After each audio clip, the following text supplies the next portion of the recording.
Salam sejahtera bagi kita semua. Perkenalkan, nama saya Tan Setiadi Ustiono, mahasiswa Prodi Teknik Sipil Universitas Tanjung Pura. Pada kesempatan yang baik ini saya akan mempresentasikan proposal tugas akhir saya yang berjudul Perhitungan Struktur Tahan Gempa Gedung Medical Center RSUD Sudarso dengan Pussover Analisis. Yang saya hormati Bapak Gatot Setiabudi STMT selaku pembimbing utama. Yang saya hormati Bapak Cek Putra Handalan STMT selaku pembimbing kedua. Yang saya hormati Bapak Insinyur Faisal MT selaku penguji utama. Dan yang saya hormati Ibu Insinyur Yoke Lestiwati MT selaku penguji kedua. Pada kesempatan ini pokok pembahasan yang akan saya bahas ada 3, yaitu pertama bab 1 pendahuluan, bab kedua tinjauan pustaka, dan bab ketiga metodologi penelitian. Untuk pendahuluan sendiri akan dibahas mengenai latar belakang, rumusan masalah, maksud dan tujuan, ruang lingkup pembahasan, pembatasan masalah, standar yang digunakan, serta sistematika penulisan. Untuk latar belakang, pertama, Indonesia berada di wilayah jalur gempa Pasifik dan jalur gempa Asia. Kemudian yang kedua, rumah sakit merupakan salah satu gedung yang harus tahan terhadap gempa. Yang ketiga, mengetahui kinerja struktur gedung medical center serta gedung instalasi rawat inap atau IRNA ketika mengalami gempa. Dan yang keempat, RSUD Sudarso Pontianak sebagai salah satu rumah sakit rujukan nasional. Berikut adalah gambar dilatasi antara gedung medical center dan gedung IRNA.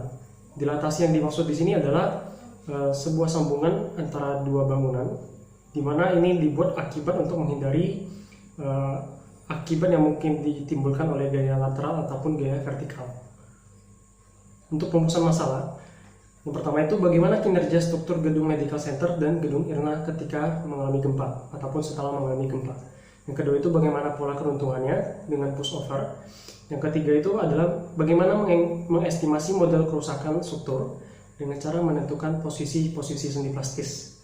Yang keempat, bagaimana pengaruh gedung IRNA yang memiliki dilatasi terhadap gedung medical center ketika mengalami gempa. Adapun maksud dan tujuan, yang pertama itu untuk mendapatkan kurva kapasitas, yang kedua titik kinerja, kemudian level kinerja, skema kelelehan, serta tubrukan yang terjadi antara kedua gedung tersebut. Untuk ruang lingkup pembahasan, yang pertama itu adalah gedung yang dianalisis adalah gedung medical center dan gedung IRNA RSUD Sudarso Pontianak. Kemudian yang kedua, data struktur gedung diperoleh dari Dinas Perumahan Rakyat dan Kawasan Permukiman selaku satuan kerja dan PT Citra Kontraktor Hasaja selaku kontraktor. Kemudian yang ketiga, jenis beban yang digunakan. Yang pertama itu adalah beban gravitasi, meliputi beban mati dan beban hidup. Kemudian yang kedua itu adalah beban lateral berupa beban gempa. Yang keempat, perilaku struktur dievaluasi dengan analisa pussover dengan menggunakan aplikasi. Adapun data yang diperoleh sebagai berikut. Pertama itu fungsi bangunan sebagai rumah sakit. Kemudian yang kedua itu luas total dasar adalah 3.225 meter persegi. Yang ketiga, ketinggian gedung adalah 6 lantai dengan total ketinggian 24,2 meter. Kemudian yang keempat yaitu data parameter respons spektra desain. Yang kelima, rencana anggaran biaya. Dan yang keenam, subdrawing, dimensi, mutu, dan elemen struktur. Berikut adalah parameter respons spektra desain gedung medical center maupun gedung IRNA yang diperoleh dari Dinas Perkim. Adapun pembebanan yang digunakan sebagai berikut. Pertama, beban mati, yaitu meliputi beban mati sendiri serta beban mati tambahan. Yang kedua, beban hidup, beban terdistribusi merata dengan rincian sebagai berikut. Area lobi, kafetaria, ruang operasi, dan laboratorium sebesar 4,78. Area ruang pasien atau perawatan sebesar 2 kN per meter persegi. Area ruang poliklinik, ruang peralatan, helipad, dan serbaguna sebesar 2,87 kN per meter persegi.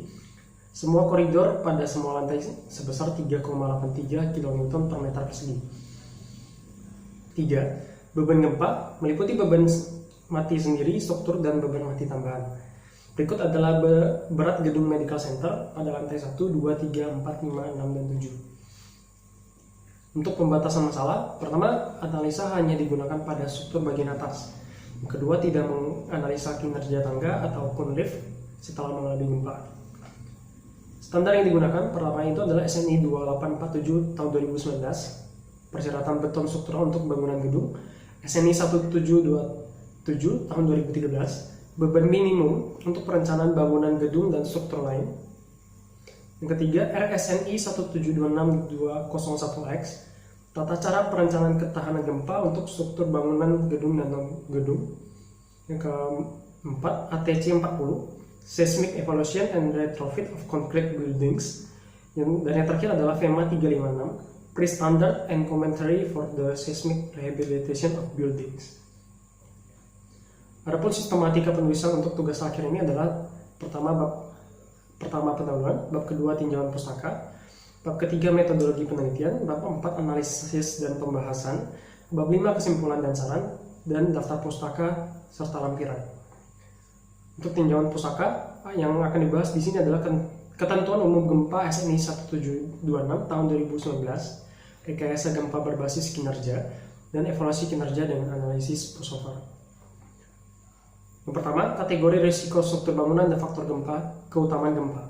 Gedung medical center dan gedung IRNA termasuk dalam fungsi rumah sakit sehingga memiliki kategori risiko 4 dengan nilai faktor keutamaan atau IE sebesar 1,5. Berikut tabel-tabel pendukungnya. Kemudian yang kedua, klasifikasi situs. Penentuan kelas situs gedung medical center ditentukan dari nilai N rata-rata pada data borlog yang telah dilakukan, yaitu kurang lebih sebesar 6,88. Oleh karena itu dapat diklasifikasikan sebagai kelas SE atau tanah lunak dengan nilai N rata-rata di bawah 15. Berikut adalah data borlog dari gedung medical center ataupun gedung IRNA.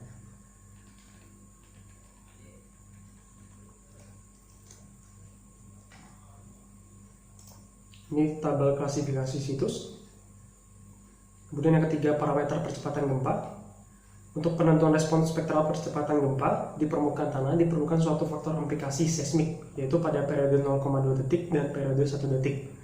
Untuk faktor aplikasi pada periode pendek atau FA, kemudian faktor aplikasi terkait getaran pada periode 1 detik kita sebut dengan FV. Kemudian parameter respons spektral percepatan pada periode pendek atau SMS dan periode 1 detik atau SM1 dapat ditentukan dengan persamaan sebagai berikut. SMS sama dengan FA kali SS, SM1 sama dengan FV dikali S1. Di mana SS itu adalah parameter respons spektral percepatan gempa terpetakan untuk periode pendek, sedangkan S1 pada periode 1 detik. Berikut adalah peta MCOR SS wilayah Indonesia. Kemudian yang ini adalah peta S1 wilayah Indonesia. Nah, karena keterbatasan dari peta gempa yang kita punya tadi, maka kita dapat menggunakan salah satu alternatif, yaitu dengan bantuan RSA Puskim, Respons Spectrum Analysis, yang dibuat oleh PUPR. Jadi di sini kita hanya perlu menginput data lokasi, data bujur, data lintang, serta jenis kelas situs yang telah kita dapat tadi. Setelah itu dapat kita ketahui berapa nilai-nilai parameter yang ada pada bangunan yang kita mau analisa. Berikut adalah tabel koefisien situs FA, yaitu pada periode pendek, yaitu 0,2 detik. Ini adalah koefisien situs FV pada periode 1 detik. Jadi tanah termasuk kelas situs SE dengan nilai SS 0,17 sekian dan S1 0,05 sekian. Maka diperoleh nilai FA sama dengan 2,4, FV 4,2. Kemudian untuk menentukan parameter percepatan spektral desain untuk periode pendek atau SDS pada periode 1 detik SD1, kita bisa menggunakan persamaan SDS sama dengan 2/3 SMS, SD1 sama dengan 2/3 SM1. Kemudian setelah kita mencoba menghitung dengan persamaan yang terdapat pada SNI serta dengan menggunakan aplikasi RSA, di sini terdapat perbedaan nilai parameter antara data yang diperoleh dari perencanaan dan data yang diperoleh dari hitungan aplikasi RSA Puskim. Berikut perbedaannya. Yang keempat, kategori desain seismik. Jadi setelah kita mendapatkan nilai parameter SDS dan SDS1, kita dapat mengetahui termasuk ke dalam kategori apa suatu bangunan tersebut. Ini adalah untuk periode pendek dan ini adalah untuk periode 1 detik. Nah, setelah didapat dari nilai SDS dan SD1, diperoleh perbandingan antara data perencanaan dan RSA Puskim untuk kategori desain seismik sebagai berikut. Data perencanaan mendapatkan kategori C, sedangkan RSA Puskim mendapatkan kategori D. Nah, di sini terdapat perbedaan, namun untuk kebutuhan analisa maka akan tetap digunakan data dari perencanaan. Nah, ini data yang akan digunakan untuk analisa ke depannya. Kelima, gaya dasar seismik atau V. Ini diperoleh dengan persamaan V sama dengan CS kali W. Kemudian CS-nya itu diperoleh dari SDS dibagi dengan R per IE, dengan CS itu sebagai koefisien respons seismik, W itu berat seismik efektif, SDS itu parameter percepatan respons spektral desain pada periode pendek, R itu faktor modifikasi respons, dan IE adalah faktor keutamaan gempa. Kemudian nilai CS yang dihitung tidak perlu melebihi persamaan berikut. Untuk T kurang dari sama dengan TL, nilai CS sama dengan SD1 per T kali R per IE. Sedangkan untuk T lebih besar dari TL, maka nilai persamaannya sebagai berikut. Dan nilai CS tidak boleh kurang dari 0,044 SDS kali IE lebih besar dari sama dengan 0,01. Ini adalah keterangannya, di mana TL itu tadi adalah periode panjang. Kemudian koefisien dan faktor-faktor desain untuk sistem pemikul gaya seismik. Jadi di sini bisa diketahui apabila dia termasuk dalam kategori desain seismik yang tertera, maka memiliki sistem rangka memikul momen seperti apa dengan nilai R yang sekian dan nilai faktor-faktor sekian.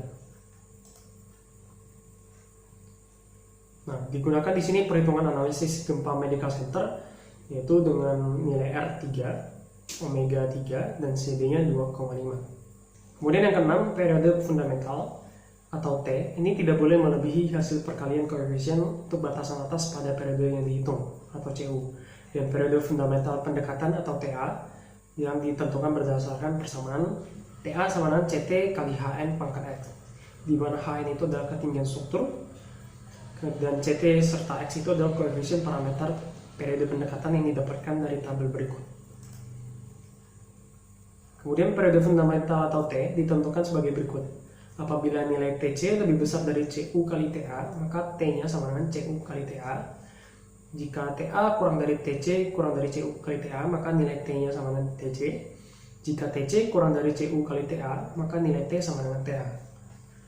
Berikut untuk tabel koefisien CU-nya. Yang ketujuh, spektrum respon desain.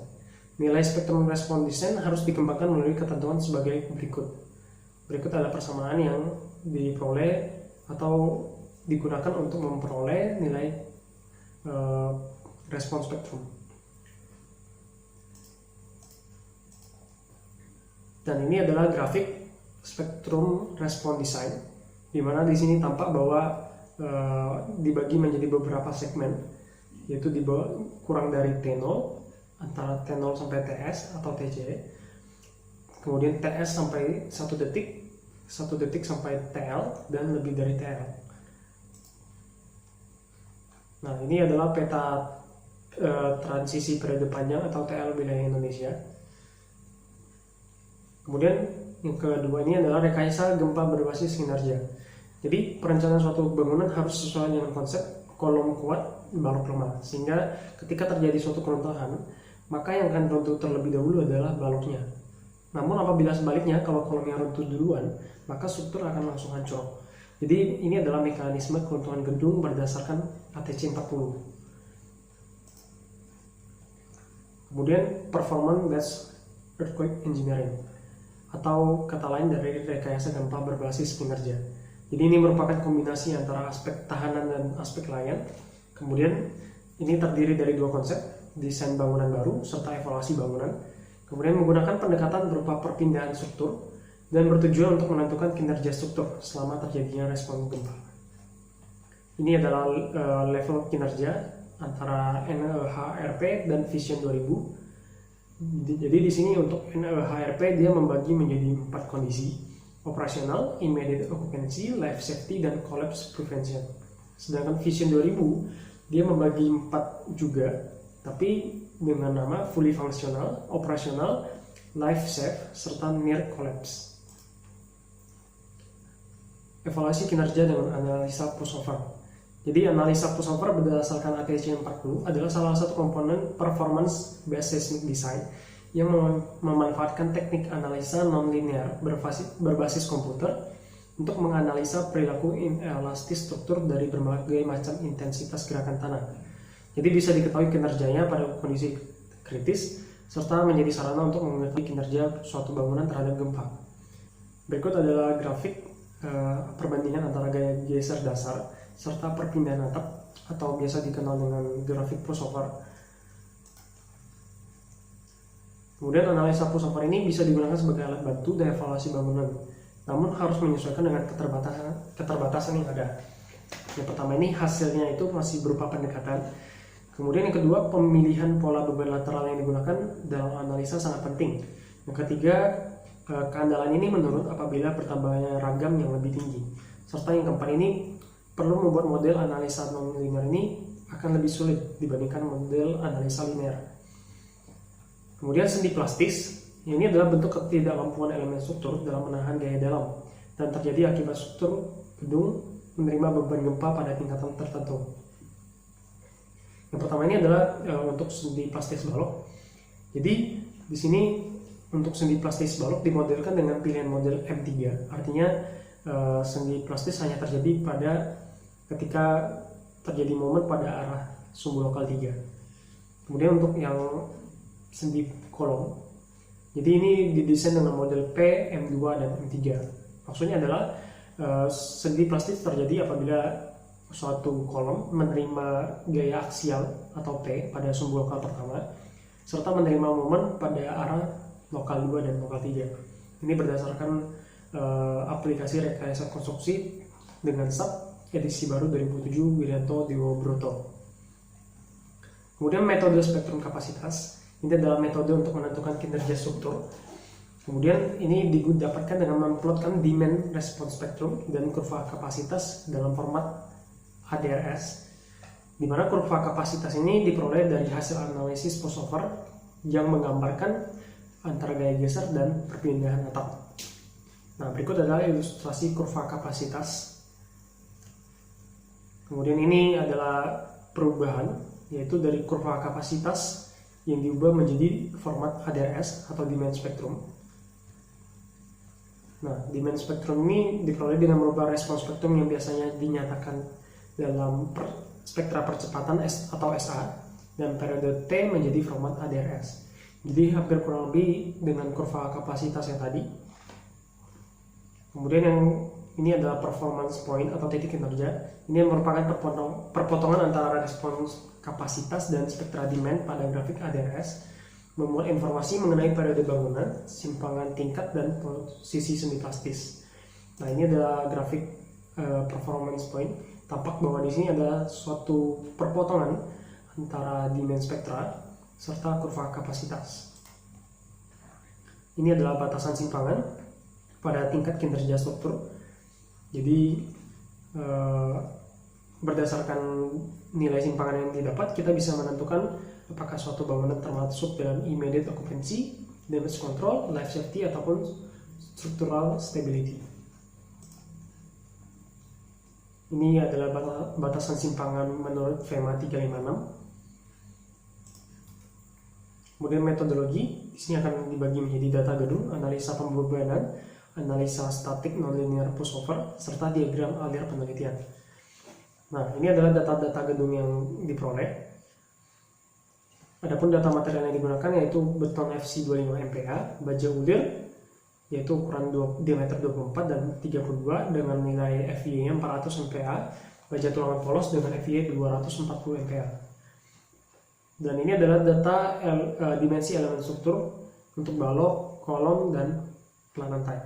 Di mana balok ini dia terdiri dari beberapa ukuran. Ini untuk data slope 400-800, ini slope 300-600, ini balok 300 x 700 untuk panjang 6 meter. Kemudian ini untuk balok anak 250 kali 600, ini balok 200 400, dan ini balok 150 300. Untuk kolom di sini ada kolom persegi yaitu 600 600, kemudian kolom 550 550, kemudian kolom 400 400, dan di sini juga ada kolom L yaitu 200 550, serta kolom T untuk 200 kali 550, dan pelat lantainya itu adalah 120 mm.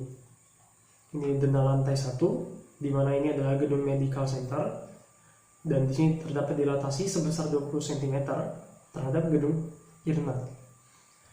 Ini denda lantai 2, denda lantai 3, denda lantai 4, denda lantai 5, denda lantai 6.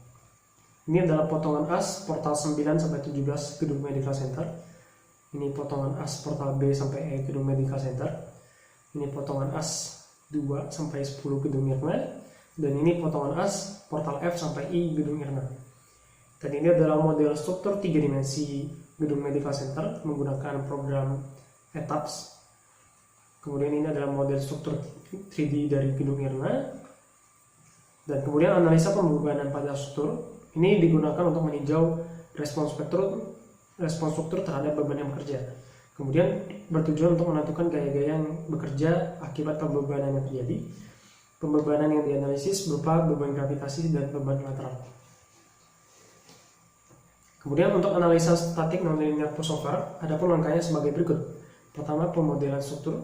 Kemudian yang kedua, mendefinisikan sendi plastis tadi, menentukan titik kontrol, pemberian beban, membuat kurva pushover, mengevaluasi target perpindahan, evaluasi level kinerja, serta evaluasi komponen struktur. Kemudian ini adalah diagram alir dari penelitian yang akan saya gunakan. Pertama itu adalah mengumpulkan data dari yang gedung medical center dan IRNA. Kemudian dilakukan pemodelan struktur dengan menggunakan ETAPS 18. Kemudian dilakukan penginputan data yang diperlukan untuk aplikasi. Kemudian install penampang yang ada. Kemudian menginput beban mati, beban hidup, serta beban gempa. Kemudian dilakukan pushover analisis. Kemudian program di run, menampilkan kurva kapasitas, kemudian menentukan titik kinerja, kemudian baru dievaluasi kinerja gedung. Apabila kinerja gedung di bawah 1% atau drift rasionya di bawah 1%, masih termasuk dalam immediate occupancy, maka termasuk memuaskan. Namun apabila lebih dari 1%, maka kinerja bangunan tidak memuaskan. Kemudian akan ditinjau apakah termasuk ke dalam level kinerja yang berikutnya. Kemudian dievaluasi komponen elemen struktur atau distribusi sendi plastis tadi, di mana kita menganalisis apakah terjadi tubrukan antara gedung medical center serta gedung IRNA. Kemudian penelitian selesai. Berikut daftar pustaka yang digunakan untuk tugas akhir ini. Sekian presentasi yang bisa saya sampaikan. Terima kasih atas waktu dan kesempatan yang diberikan.